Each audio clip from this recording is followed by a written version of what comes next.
Hi there, Josiah David Fenimore back for another video. We are in Exodus chapter 8. Exodus chapter 8. And the Lord spake unto Moses, Go unto Pharaoh, and say unto him, Thus saith the Lord, I let my people go, that they may serve me. And if thou refuse to let them go, behold, I will smite all thy borders with frogs.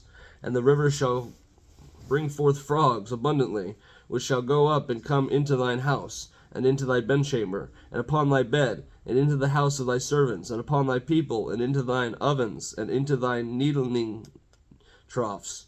And the frogs shall come up both on thee, and upon thy people, and upon all thy servants. And the Lord spake unto Moses, saying unto Aaron, Stretch forth thine hand, and thy rod, with thy rod over the streams, over the rivers, and over the ponds, and cause frogs to come up upon the land of Egypt. And Aaron stretched out his hand over the waters of Egypt, and the frogs came, and covered the land of Egypt. And the magicians did so with their enchantments, and brought up frogs upon the land of Egypt. Then Pharaoh called for Moses and Aaron, and said, Entreat the Lord, that he may take away the frogs from me, and from my people, that I will let the people go, that they may do sacrifice unto the Lord. Moses finally getting some clarity.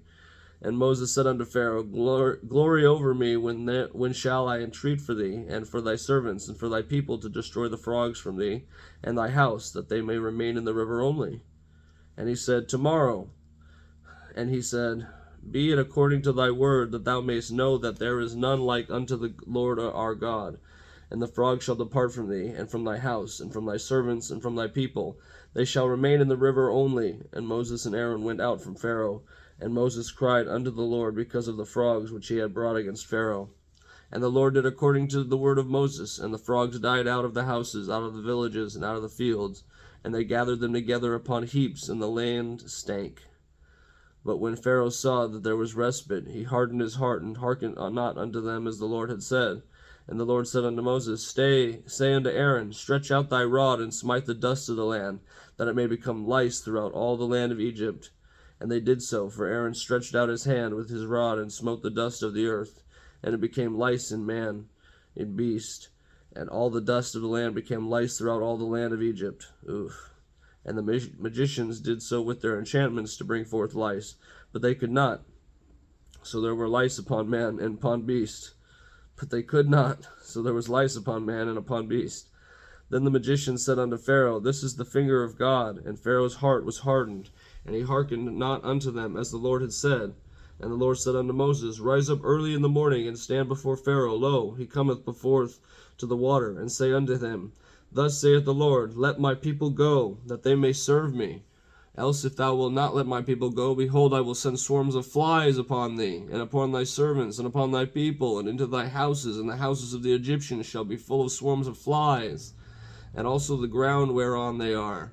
And I will sever in that day the land of Goshen, in which my people dwell, that no swarms of flies shall be there, to the end of thou mayest know that I am the Lord in the midst of the earth. And I will put a division between my people and thy people. Tomorrow shall this sign be.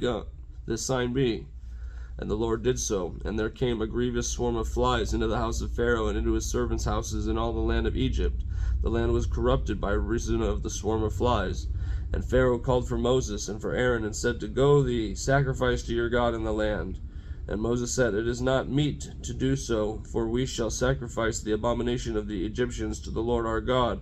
Lo, shall we sacrifice the abomination of the Egyptians before their eyes, and will not stone us?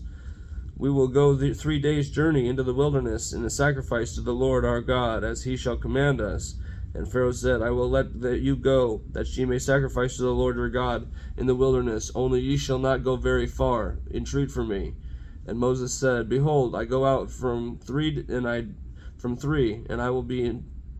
will entreat the Lord that the swarms of flies will depart from Pharaoh, from his servants, and from his people tomorrow. But let not Pharaoh deal deceitfully any more in not letting the people go to sacrifice to the Lord.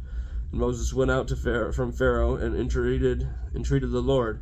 And the Lord did according to the word of Moses, and he removed the swarms of flies from the Pharaoh, from his servants, and from his people. There remained not one. And Pharaoh hardened his heart at this time also, neither would he let the people go. Pharaoh is just back and forth with Okay, all right, get rid of the plagues, and then no, I'm not gonna do it. And what else could you throw at me? Was he gonna send flies back? He might, or he might kill the. Well, I don't want to give it away, but kill the firstborn of every son. That's what he does in another chapter. Hardened his heart, hardened his heart, hardened his heart. Would not let up, would not relent, would not give up. He had to send lice as much as the sands of the sand. Oh my gosh, that's terrible. That's so much lice and so many frogs. What are you gonna do with all those frogs? They just, I mean, you can't help it. They're jumping in your house. You're just gonna keep killing frogs all day. That would be, any one of those kind of plagues would have been just hellacious to deal with. My puppy, she just wrecked my living room by somehow escaping her night kennel, and I had to clean that up this morning. And she just is a little miniature tornado when it comes to chewing up remotes and chewing up bottles and your boots, and then just comes up to greet you. Hi there, how's it going? Hi, Papa, I'm happy to see you. I'm just sitting on the couch like I know I'm not supposed to be doing. And hardened her heart. She hardened her heart against me by chewing on my remote. So don't harden your hearts and don't chew on remotes. And I'll see you in the next chapter, chapter 9. Peace.